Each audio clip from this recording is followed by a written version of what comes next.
Now, this is built into us physiologically, fundamentally. Let me ask you simply, what is the color of your head from the standpoint of your eyes? Your eyes don't see your head, do they? You look all around and you see everything else, but your head you don't see.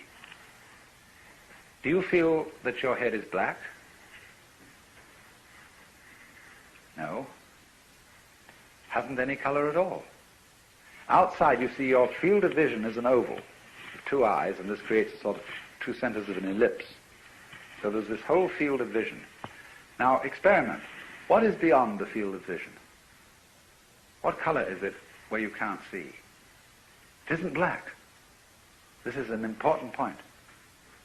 It's no color at all beyond there. And in this way you can get an idea of what is meant by that character that I discussed this morning, Xuan, which although it formally has the meaning of darkness, this one,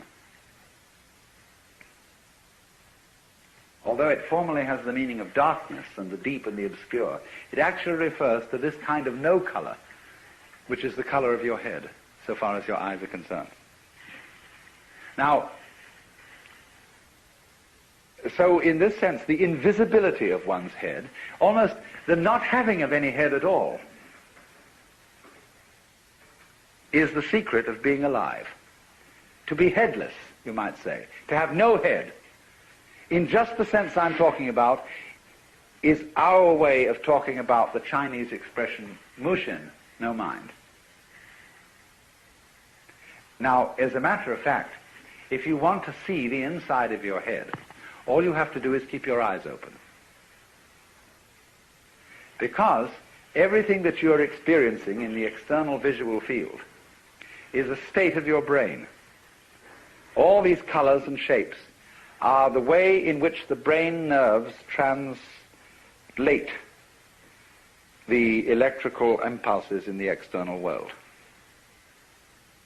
being the world outside the envelope of skin. So they translate all what is going on outside into impulses which are to us shape and color. But shape and color are states of the nerves, so what you see when your eyes are open is how it feels inside your head. You think your head is a blank, but actually it's being a blank. You don't see your brain as an external undulating corrugated structure. You see your brain as everything outside. So in this way, the emptiness of one's head is the condition of seeing. The transparency of the eye lens is the condition of seeing colors. It has no color itself. Eckhart said this, because my eye has no color, it is able to discern color. This is in Germany in the 13th century.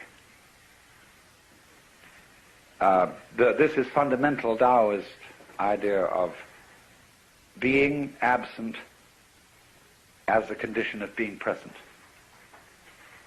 Being not there.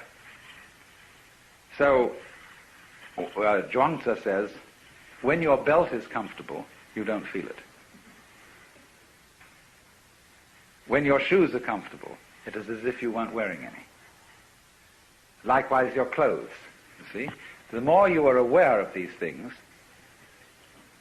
the less properly they are made, or the less properly they fit.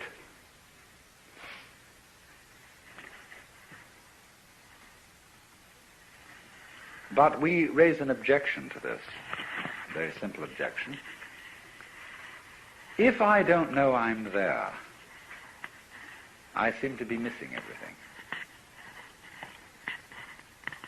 We want to know that we know. If we're happy and we don't know we're happy, we might just as well not be happy. To be happy and to know that you're happy is really the overflowing of the cup of life. Of course, the penalty for that is to be miserable and to know that you're miserable. Some people are miserable without knowing it.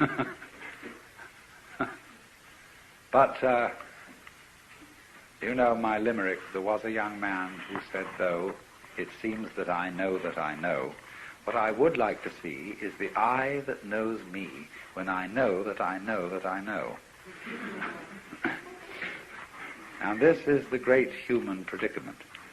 The development of self-consciousness, the development of the possibility of reflecting upon one's own knowledge. And this is simultaneously a blessing and a curse. And Taoism does not escape this problem. I mean, it doesn't avoid this problem, it deals with it. But it doesn't deal with it obviously. So we get back to this fundamental verse about the nature of De. What is highly virtuous is a virtue that is not conscious of itself as virtue. The moment it's conscious of itself as such, you see, it fails. So in this way, we love to see a child dancing all by itself, lost in the dance and not performing for an audience. And we say, oh, if only I could dance like that. If only I could become like a child again, innocent. But then soon we know when parents notice how beautifully a child dances, and they all approve of it and say to this child, dance for us, the child begins to lose this power. And it puts on airs, it knows it's noticed. And we don't like that. We say, that's affectation, that's showing off, that's phony.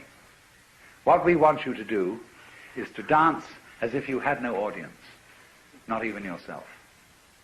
Which of course puts the child in a double bind, because it says to the child, we require you to do something that will be acceptable only if you do it as if it wasn't required. We do that all the time to our children and to each other. You must love me. After all, you promised to do so when we got married, didn't you? And so on.